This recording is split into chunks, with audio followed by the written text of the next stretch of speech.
Right. Are you ready?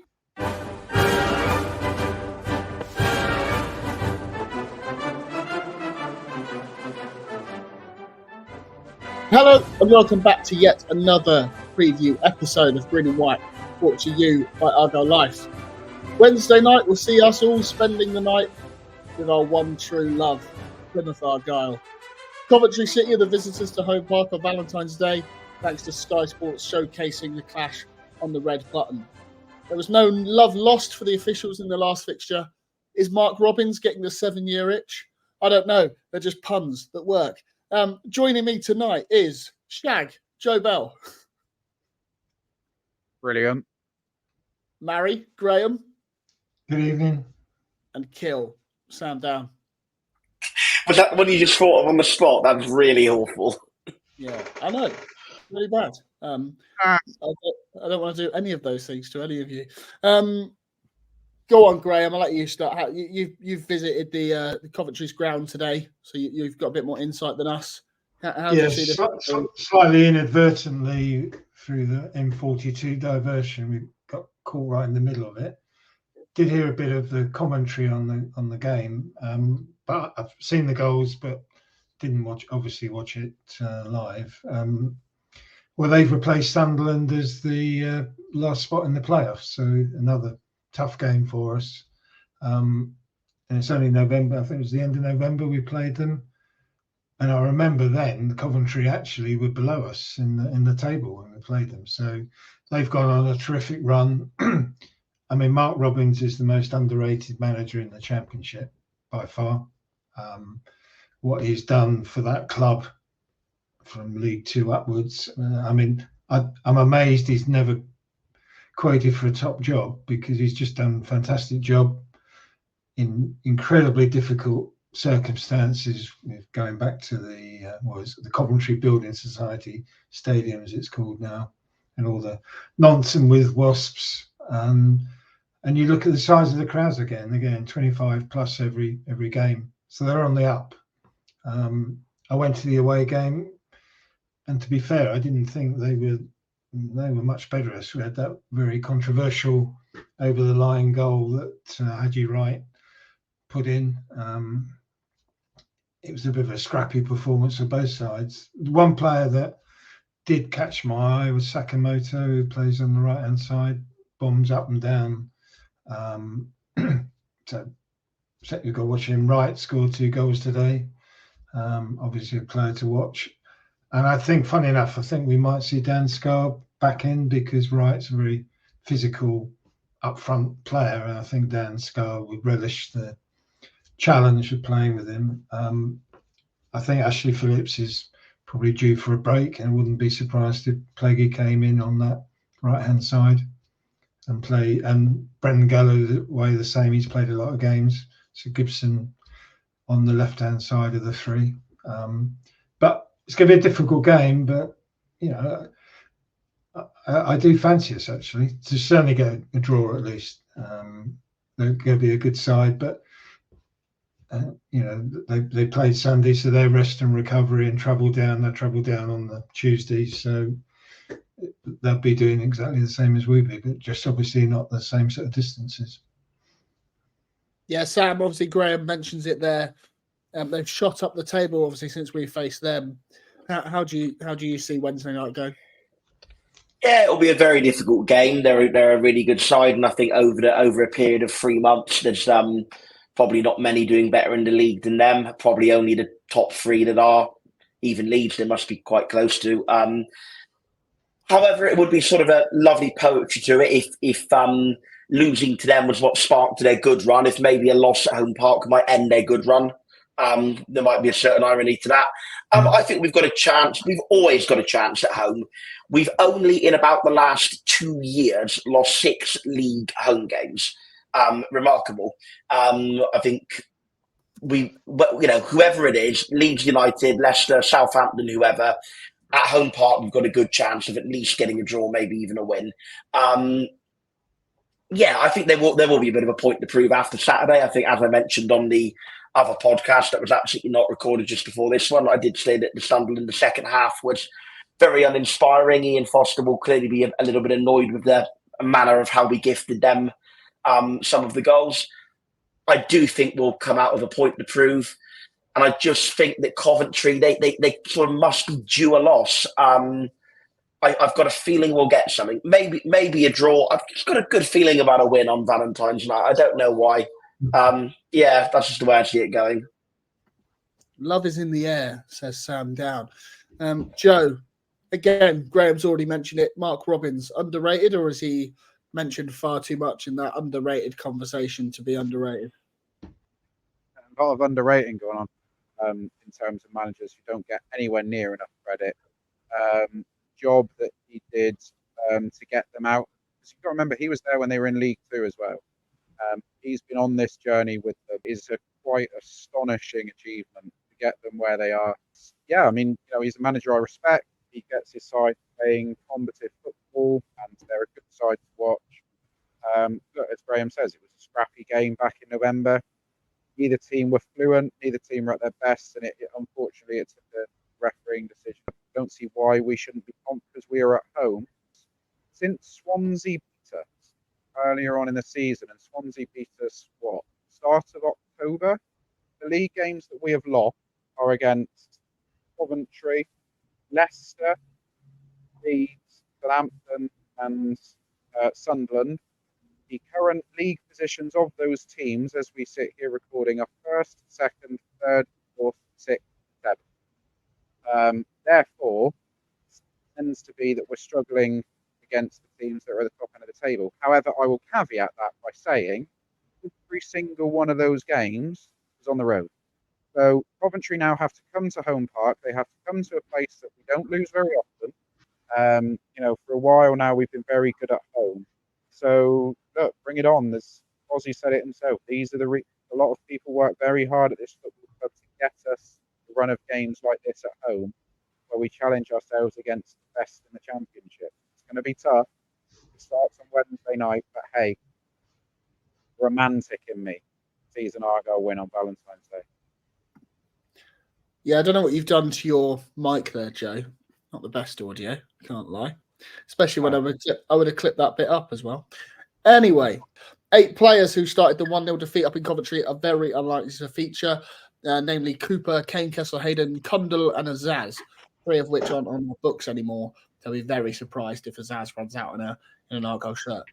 On a caveat to that, Azaz is doing very much of a Whittaker in the fact that Middlesbrough fans don't really understand him, don't get him. Send it back to us for £1 million, please. Anyway, what changes would you look to make Wednesday night? I think Randall in for JB looks like a common consensus, right? Just quickly, you said 8 of the 11 are very unlikely to play, and you named 4. Who are the other 4 who are not likely to play? Yeah, I shouldn't use the word very. They're unlikely to play. Well, Okay. Pleguezuelo's not had a sniff. We don't know about Houghton's. Jordan Houghton and Bundu are both injured, aren't they? So that's there you go. We don't know about Houghton's injury. Did Bundu start the game up there? Did he? No, he came on as sub. Right. Okay. I'm picking apart one line really here, aren't I? I should probably answer the question. Ben Lane started up front, so I mean, there's at least 6. Yeah. Joe Edwards might play after not playing on Saturday, I suppose. Yeah. Okay. What would I do? Surely Galloway can't do 4 in 11 days, can he? Surely not. I'd probably do, particularly as one of them went to extra time. I'd probably do start for Galloway just to give him a game off, and maybe move Gibson over to the left. I would consider Pleguezuelo for Phillips. Again, just for rotation as much as anything else. I would go Sorinola in, and I would move Mumba across to the left, and rest Miller, because again, he's not going to do full 90s 4 times in 11 days. So I'd go Mumba on the left, Sorinola on the right. I would go, well, Forshaw's not going to be fit. Hopefully it's not long, but after when the word ligaments is involved, it's never going to be a 3 days, and it's probably going to be at least a couple of weeks. It could be longer, hopefully not. But if he's back on Tuesday, you'd be amazed. So I don't think Forshaw will be fit. So that means Randall would naturally come in for Forshaw. I'm a little bit contrary to what I do about the other slot, because I think Houghton's still going to be injured. The logical answer is JB just plays next to Randall, but I'd actually do something a little bit out of the ordinary. I would swap Divine and JB around because the Port Vale fans all very much said Divine is much better in a deeper position where he can scrap for the ball and straight about a bit. And under Ange Postecoglou, Tottenham appear to have been primarily developing him as a deeper player as well in their 4-3-3 formation that they play. So I would play Divine deeper next to Randall, and I would fill the gap left by Divine by pushing JB up, because I do think JB, the defensive side of his game, is a bit of a weakness. He obviously could have done a little bit better for probably all three of the goals at Sunderland, if I'm being truthful. Certainly the first and the third, maybe even the second as well. So I would move JB a bit further up where he can, utilise his undoubted talents without having to worry about the defensive side of the game. So I would go across the midfield, Sorinola, Randall, Divine, Mumba, with a front three of JB, Whittaker and Hardy. That's how I'd line up. I don't know if you know this, lad. Somebody called Ryan has asked, how important in the context of the season are the next 3 home games? Get 2 wins out of 3 and then championship survival is pretty much there, right? Yeah, I think, just to confess, he's my son. So, I'd agree with him, to be fair. 6 points would be fantastic. 9 points would be unbelievable. But I think 4 is a realistic target. And just going back to what Sam said about playing, nobody's actually commented, but Sousa came on at the end of, I think he played the last 10, 15 minutes. And I thought he looked classy. He's going to feature in one of the 3 games, and I wouldn't be surprised if he doesn't feature on Wednesday.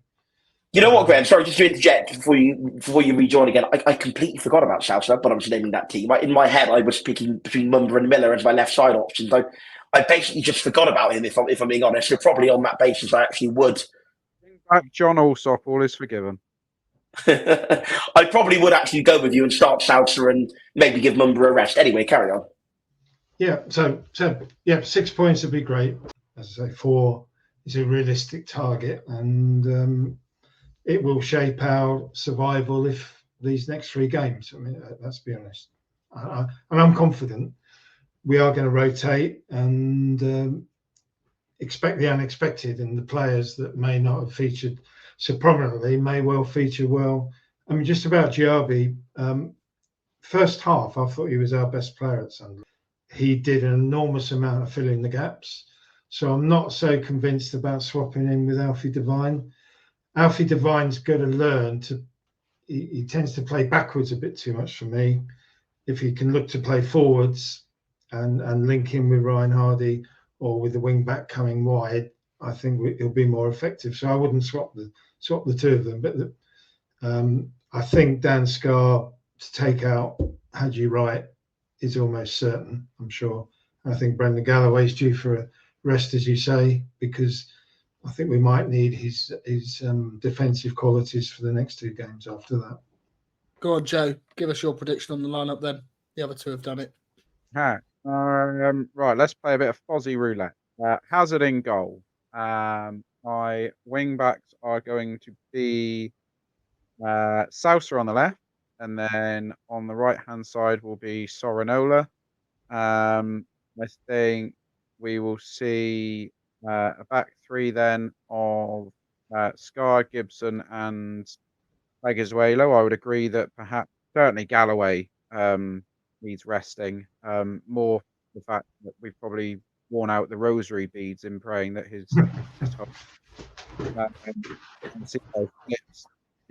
not necessarily take him out the firing line, just sort of he put in a lot Tuesday night, and he tried to go again. He was the one who I was more visibly concerned about, if I'm honest. Yeah, I agree. At the end of yesterday's game, mentally as well as physically. So I would probably give Phillips a little bit of a rest, but I would assure him that he's coming back in against Leeds because I think he's been outstanding since he's come back in.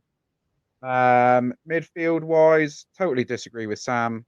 I probably wouldn't bring Devine back into a defensive role, only because I actually thought he had a decent game before that at Swansea, rather on the quiet compared to everyone else. and he was certainly putting a decent performance against Cardiff. So I would stick with JB in midfield. It's going to have to be Randall because we all assume that Houghton unfortunately is going to miss this one. However, if Forshaw is going to be out for a period, whether it's 1 game, 3 games, 3 weeks, 3 months, Gordon Houghton needs to be back in around the fold, because it's all well and good saying, "Oh, we got Adam Randall." When Adam Randall becomes a regular starter again, we are then short again in that position. So we need to get a bit of depth back there. And then the front three picks itself: Whittaker, Hardy, Devine.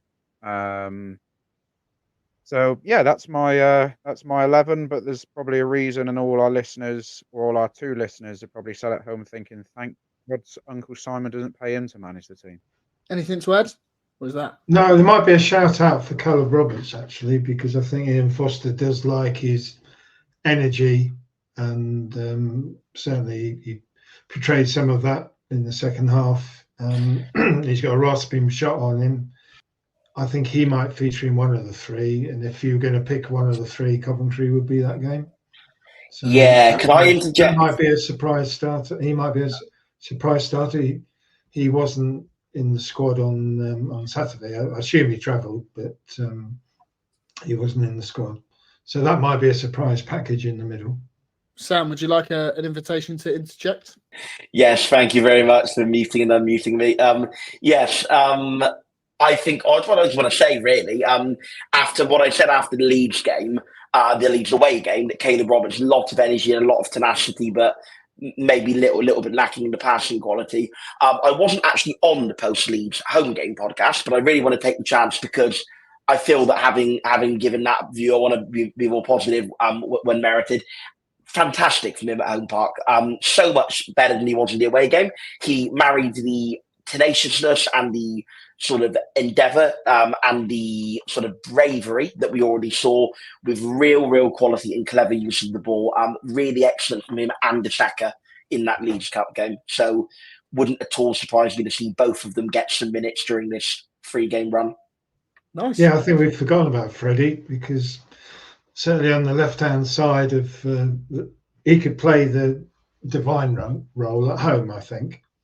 I mean, his pace is lethal on it. I mean, he made an impact against Leeds. So whether I'd start with him, I think I'd save him for coming on, making an impact. But again, might not rule out a start for him. He's got to start with him sometime. Yeah, it'd be good to see Freddie get Frost in. Should we finish some score predictions? Should we just go around the screen? Joe, go on then.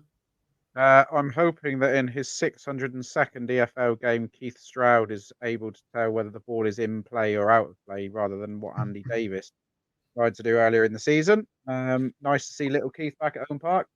I'm going to take this as our point.